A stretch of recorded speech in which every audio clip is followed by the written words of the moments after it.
42. Conclusão. De tudo o que acaba de ser exposto, pode deduzir-se um teorema geral utilíssimo, mas conforme ao uso que é o legislador ordinário das nações. É que, para não ser um ato de violência contra o cidadão, a pena deve ser essencialmente pública, pronta, necessária, a menor das penas aplicáveis nas circunstâncias dadas, proporcionada ao delito e determinada pela lei. Apêndice. Respostas às notas e observações de um frade dominicano sobre o livro dos delitos e das penas. Essas notas e observações não passam de uma coleção de injúrias contra o autor do livro dos delitos e das penas, que é chamado fanático, impostor, escritor falso e perigoso, satírico desenfreado, sedutor do público. É acusado de destilar o fel mais amargo, de juntar a contradições vergonhosas os traços pérfidos e ocultos da dissimulação e de ser obscuro por perversidade. O crítico pode estar certo de que não responderei às personalidades. Representa ele o meu livro como uma obra horrível, virulenta e de uma licença venenosa, infame e ímpia. Encontra nele blasfêmias impudentes, insolentes ironias, pilhérias indecentes, sutilezas perigosas, motejos escandalosos, calúnias grosseiras. A religião e o respeito devido aos soberanos são um pretexto para duas das mais graves acusações que se acham nessas notas e observações. Serão estas as únicas às quais me julgarei obrigado a responder? Comecemos pela primeira. 1. Acusação de impiedade. O autor do livro dos delitos... 1.1, né? O autor do livro dos delitos e das penas não conhece essa justiça que tem origem no legislador eterno que tudo vê e prevê. Eis mais ou menos o silogismo do autor das notas. O autor do livro dos delitos não aprova que a interpretação da lei dependa da vontade e do capricho de um juiz. Ora, aquele que não quer confiar a interpretação da lei à vontade e aos caprichos de um juiz não crê numa justiça emanada de Deus. O autor não admite, pois, uma justiça puramente divina. Aí é 1.2. Segundo o autor do livro dos delitos e das penas, a Escritura Santa só contém imposturas. Em toda a obra dos delitos e das penas, só se trata da Escritura Santa uma única vez. É quando, a propósito dos erros religiosos, no capítulo 41, eu disse que não falava desse povo eleito de Deus, para o qual os milagres mais extraordinários e as graças mais assinaladas substituíram a política humana.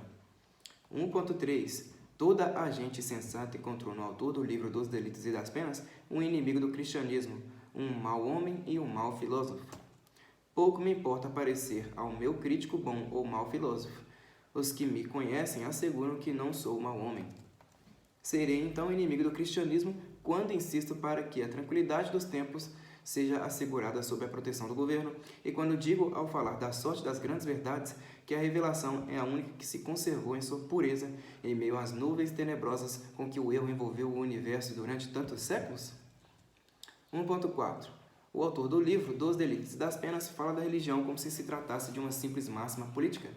O autor do livro dos delitos e das penas chama a religião um dom sagrado do céu. Será provável que ele trate como simples máxima política ou que ele pareça um dom sagrado do céu? 1.5. O autor é inimigo declarado do Ser Supremo. Peço de todo meu coração que esse Ser Supremo perdoe a todos os que me ofendem. 1.6. Se o cristianismo causou algumas desgraças e alguns morticínios, ele exagera-os e silencia sobre os bens e as vantagens que a luz do Evangelho espalhou sobre todo o gênero humano. Não se encontrará um único lugar no meu livro que faça menção aos males causados pelo Evangelho.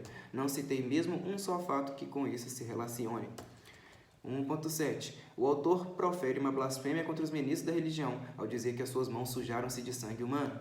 Todos os que escreveram a história, desde Carlos Magno até Otão o Grande, e mesmo depois desse príncipe, proferiram muitas vezes a mesma blasfêmia. Ignorar-se-á que, durante 3 séculos, o clero, os abades e os bispos não tiveram escrúpulo algum em marchar para a guerra? E não será o caso de dizer, sem blasfemar, que os eclesiásticos que se achavam no meio das batalhas e que participaram da carnificina sujavam as mãos de sangue humano? 1.8. Os prelados da Igreja Católica, tão recomendáveis por sua doçura e sua humanidade, passam no livro dos delitos e das penas por ser os autores de suplícios tão bárbaros quanto inúteis. Não tenho culpa de ser obrigado a repetir mais de uma vez a mesma coisa. Não se citará na minha obra uma só frase que diga que os prelados inventaram suplícios. 1.9. A heresia não pode chamar-se crime de lesa majestade divina, segundo o autor do livro dos delitos e das penas. Não há em todo o meu livro uma palavra que possa dar lugar a tal imputação. Propus-me apenas tratar dos delitos e das penas e não dos pecados. Eu disse, falando do crime de lesa majestade, que somente a ignorância e a tirania, que confundem as palavras e as ideias mais claras, podem chamar por esse nome e punir como tais, com o último suplício, delitos de natureza diferente. O crítico talvez ignore quanto se abusa da palavra lesa majestade nos tempos de tirania e de ignorância, aplicando-a a delitos de gênero inteiramente diverso, pois não conduziam imediatamente à destruição da sociedade. Consulte a lei dos imperadores Graciano, Valentiniano e Teodósio. Observe como são considerados criminosos de lesa majestade aqueles que ousam duvidar da bondade da escolha do imperador quando este conferiu algum emprego. Uma outra lei de Valentiniano, de Teodósio e de Arcácio ensinar-lhe-á que os moedeiros falsos também eram criminosos de lesa majestade. Era preciso um decreto do Senado para livrar da acusação de lesa majestade aquele que tivesse fundido as estátuas dos imperadores, embora velhas e mutiladas.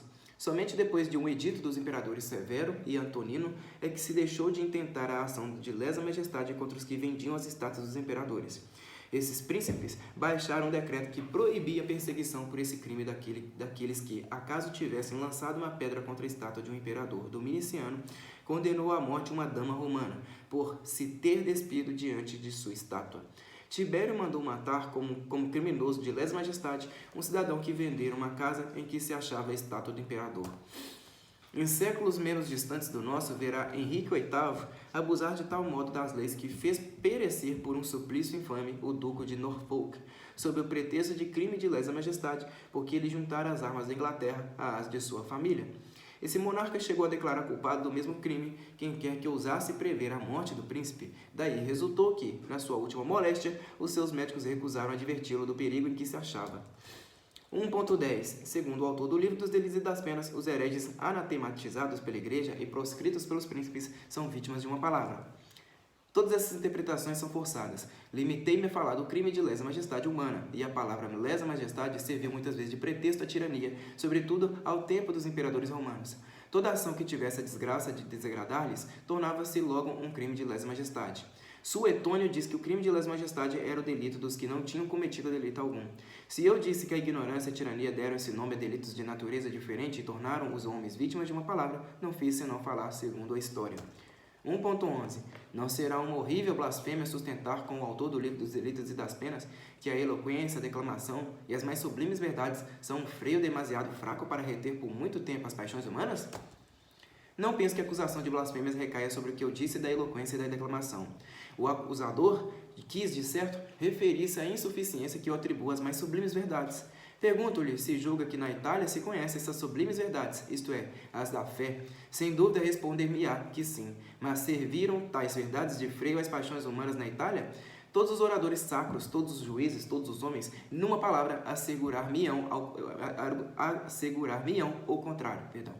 É um fato, pois, que as sublimes verdades são para as paixões humanas um freio que as não refreia ou que logo se parte. E enquanto houver num país católico juízes criminosos, prisões e castigos, estará provada a insuficiência das sublimes verdades. 1.12. O autor do Livro dos Delitos e das Penas escreve em posturas sacrílegas contra a Inquisição. Meu livro não faz nenhuma menção nem direta nem indireta da Inquisição. Pergunto, porém, ao meu acusador se lhe parece bem, conforme ao espírito da Igreja, a condenação de homens à morte nas fogueiras. Não é do seio mesmo de Roma sob os olhos do vigário de Jesus Cristo, na capital da religião católica, que se cumprem hoje, para com protestantes de qualquer nação, todos os deveres de humanidade e hospitalidade? Os últimos papas, e sobretudo o atual, receberam e recebem com maior bondade os ingleses, os holandeses e os russos. Esses povos de seitas e religiões diferentes têm em Roma toda a liberdade passível e ninguém está mais certo do que eles de gozar ali da proteção das leis do governo. 1.13. O autor do Livro dos Delitos e das Penas representa sob cores odiosas as ordens religiosas e sobretudo os frades. Seria difícil citar um só lugar do meu livro que faça menção de ordens religiosas ou de frades, a menos que se interprete arbitrariamente o capítulo em que falo da ociosidade. 1.14. O autor do Livro dos Delitos e das Penas é um desses escritores ímpios, para os quais os eclesiásticos não passam de charlatães, os monarcas de tiranos, os santos de fanáticos, a religião de impostura e que nem mesmo respeitam a majestade do Criador, contra o qual vomitam blasfêmias hediondas. Passemos às acusações de sedição. 2. Acusações de assédio. 2.1. O autor do Livro dos Delitos e das Penas considera todos os príncipes e todos os soberanos do século como tiranos cruéis. Só uma vez falei no meu livro dos soberanos e dos príncipes que reinam atualmente na Europa, e eis o que digo. Feliz o gênero humano, se, pela primeira vez, recebesse leis, hoje que vemos elevados nos tronos da Europa, etc. Ver o fim do capítulo 16. 2.2. Não pode deixar de espantar a confiança e a liberdade com que o autor do livro dos delitos e das penas se volta furioso contra os soberanos e os eclesiásticos. A confiança e a liberdade não são um mal. Qui ambulate simpliciter, ambulate confidenter, qui autem depravate via suas manifestos erite. Se aprovei nos súditos certo espírito de independência, foi na medida que se submetessem às leis e fossem respeitosos para com os primeiros magistrados. Desejo mesmo que os homens, não tendo que temer a escravidão, mas gozando de sua liberdade sob a proteção das leis, se tornem soldados intrépidos, defensores da pátria e do trono, cidadãos virtuosos e magistrados incorruptíveis, que levem ao pé do trono os tributos e o amor de todas as ordens da nação, e que espalhem nas cabanas a segurança e a esperança de uma sorte cada vez mais doce. Já não estamos nos séculos de Calígula, de Nero, de Heliogábalo, e o crítico faz muito pouca justiça aos príncipes reinantes, acreditando que os meus princípios possam ofendê-los. 2.3. O autor do livro dos delitos e das penas sustenta que o interesse do particular supera o de toda a sociedade em geral, ou do que a representam. Se houvesse tal absurdo no livro dos delitos e das penas, não creio que o meu adversário tivesse feito um livro de 191 páginas para refutá-lo. 2.4. O autor do livro dos delitos e das penas contesta aos soberanos o direito de punir com a morte. Como não se trata aqui nem de religião nem de governo, mas somente da justeza de um raciocínio, meu acusador tem toda a liberdade de julgar o que quiser. Reduzo o meu silogismo desta forma. Não se deve infligir a pena de morte se esta não é verdadeiramente útil e necessária. Mas a pena de morte não é necessária nem verdadeiramente útil. Não deve, pois, infligir-se a pena de morte. Não é este o lugar para uma dissertação sobre os direitos dos soberanos. O crítico não quererá, certamente, sustentar que se deva infligir a pena de morte, mesmo quando ela não é verdadeiramente útil nem necessária. Proposta tão cruel e escandalosa não pode sair da boca de um cristão. Se a segunda parte do silogismo não é exata, tratar-se-á de um crime de lesa lógica, e nunca de lesa majestade. Podem, aliás, excusar-se os meus pretensos erros. Assemelham-se eles àqueles em que incidiram tantos cristãos zelosos da primitiva igreja. Assemelham-se àqueles em que incorrem os frades da época de Teodósio o Grande, no fim do IV século. Nos seus Anais da Itália, diz Muratori que no ano 389, Teodósio fez uma lei pela qual ordenava aos frades que permanecessem nos conventos porque levavam a caridade pelo próximo ao ponto de arrancar os criminosos das mãos da justiça, não querendo que se mandasse matar ninguém.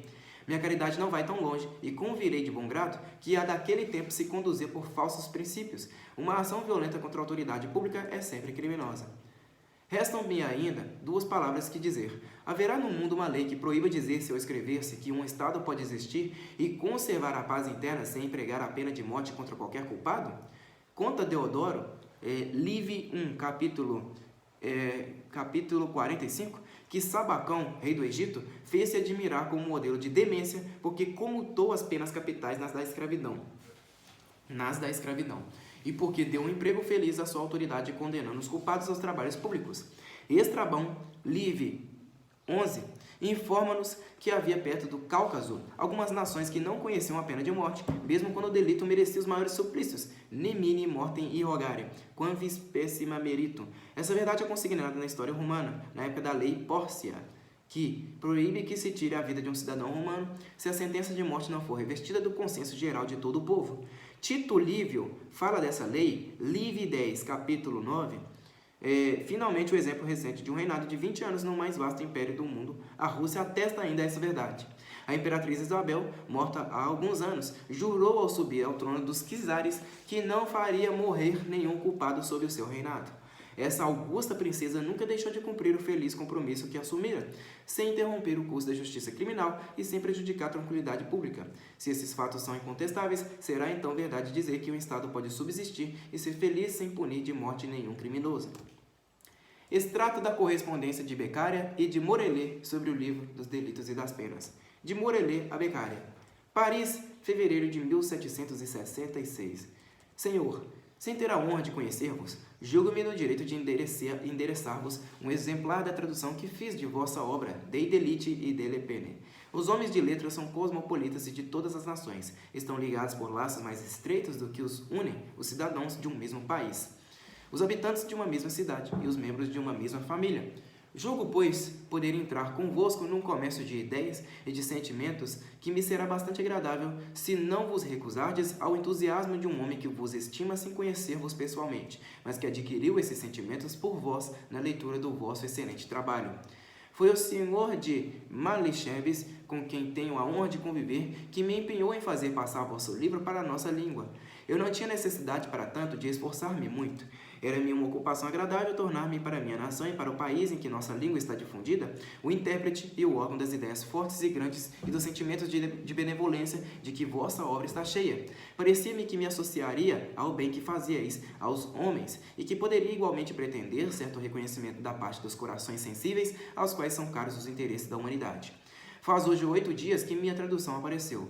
Eu não quis escrever-vos mais cedo porque julguei dever esperar que pudesse instruir-vos sobre a impressão causada por vossa obra. Ouso, pois, assegurar-vos, Senhor, que o êxito é universal e que, além da atenção despertada pelo livro, se formaram pelo autor sentimentos que podem lisonjear-vos ainda mais, isto é, a estima, o reconhecimento, o interesse e a amizade.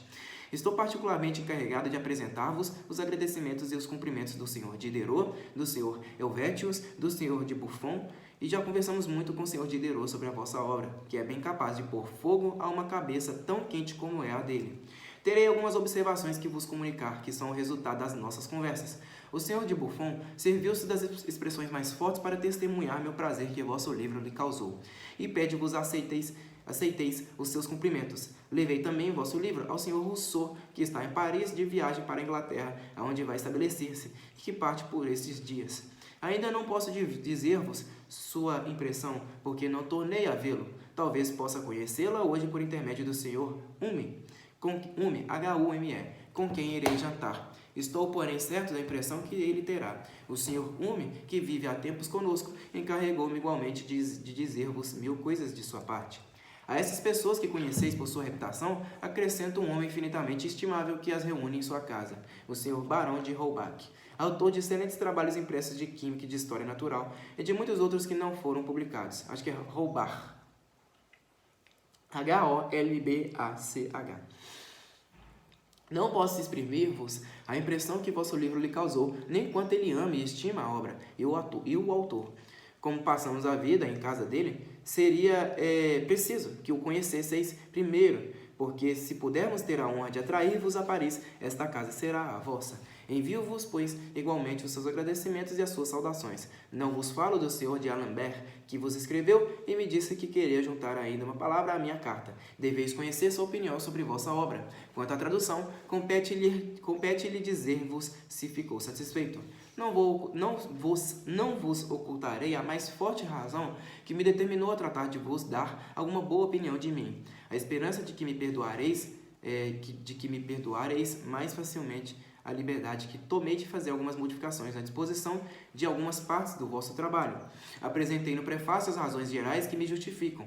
Convosco, porém, devo alongar-me um pouco a esse respeito. Para o espírito filosófico que se torna senhor da matéria, nada mais fácil do que apreender o conjunto de vosso tratado, cujas partes se ligam estreitamente e dependem todas do mesmo princípio. Mas para os leitores vulgares e menos instruídos, e sobretudo para os leitores franceses, julgo ter seguido um caminho mais regular e em tudo mais conforme ao gênio de minha nação e à feição dos nossos livros. A única objeção que posso temer é a censura de ter diminuído a força e o calor do original pelo restabelecimento mesmo dessa ordem. Eis minhas respostas. Sei que a verdade tem a maior necessidade da eloquência e do sentimento. Seria absurdo pensar o contrário, e sobretudo não seria convosco que se poderia avançar tão estranho paradoxo. Mas, se não é preciso sacrificar o calor à ordem, creio não ser preciso tampouco sacrificar a ordem ao calor, e tudo irá bem se puderem conciliar essas duas coisas a um tempo.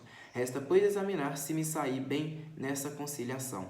Se minha tradução tem menos calor do que o original, seria preciso atribuir essa falha a muitas outras causas, e não à diferença da ordem. Seria ou a fraqueza do estilo do tradutor, ou a natureza mesma de toda tradução, que deve ficar abaixo do original, sobretudo nas coisas de sentimento. Não devo dissimular-vos outra objeção que me fizeram. Disseram-me que um autor poderia chocar-se ao ver em sua obra modificações mesmo úteis. Mas, Senhor, essa maneira de ver não poderia ser a vossa. Assim, pelo menos, o julguei. Um homem de gênio que fez uma obra admirável, cheia de ideias novas e fortes, e excelente pelo fundo, deve poder ouvir dizer friamente que o seu livro não tem toda a ordem de que era suscetível. Deve ir mesmo até a adoção das modificações feitas, se forem úteis e baseadas em boas razões.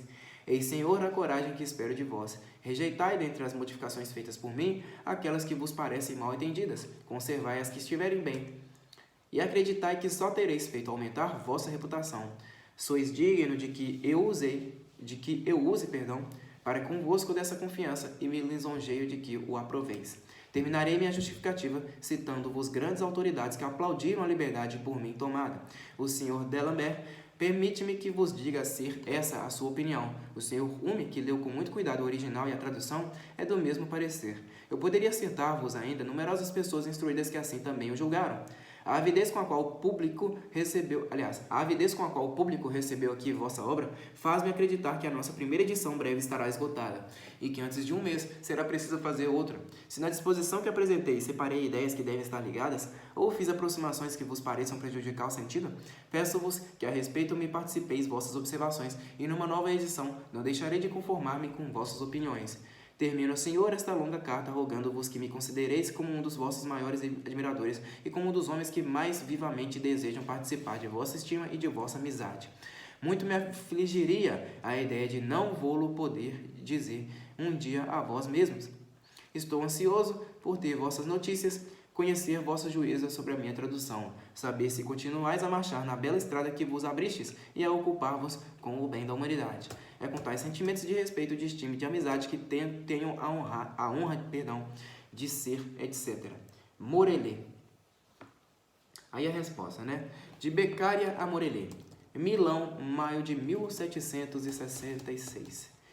Permiti-me, Senhor, que empregue convosco as fórmulas usadas na vossa língua como mais cômodas, mais simples, mais verdadeiras, mais dignas, por isso de um filósofo como vós. Permiti-me igualmente que me sirva de um copista, por ser a carta que vos escrevi muito pouco legível.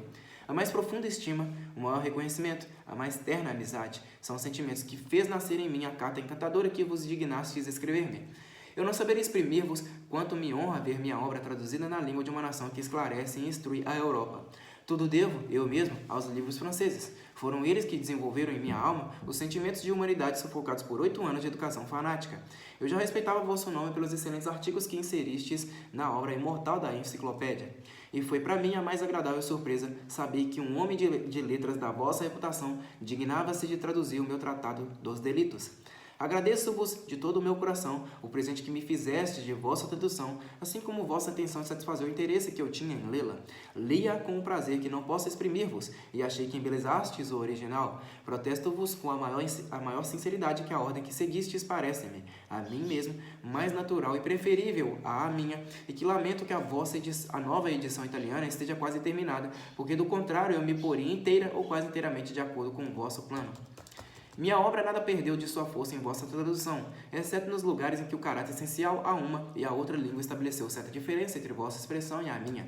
A língua italiana é mais maleável e dócil, e talvez por ser menos cultivada no gênero filosófico, possa adotar expressões que a vossa recusaria empregar. Não vejo solidez na objeção que vos fizeram, de que a mudança da ordem poderia fazer perder a força. A força consiste na escolha das expressões e na aproximação das ideias, e a confusão só pode prejudicar esses dois efeitos. O receio de ferir o amor próprio do autor não devia deter-vos mais. Primeiro porque, como vós mesmos o dissestes com razão em vosso excelente prefácio, um livro em que se defende a causa da humanidade, uma vez tornado público, pertence ao mundo e a todas as nações. E relativamente a mim, em particular, eu teria feito muito poucos progressos na filosofia do coração, que coloco acima da do espírito, se não tivesse adquirido a coragem de ver e amar a verdade. Espero que a 5ª edição, que deve aparecer breve, esteja logo esgotada.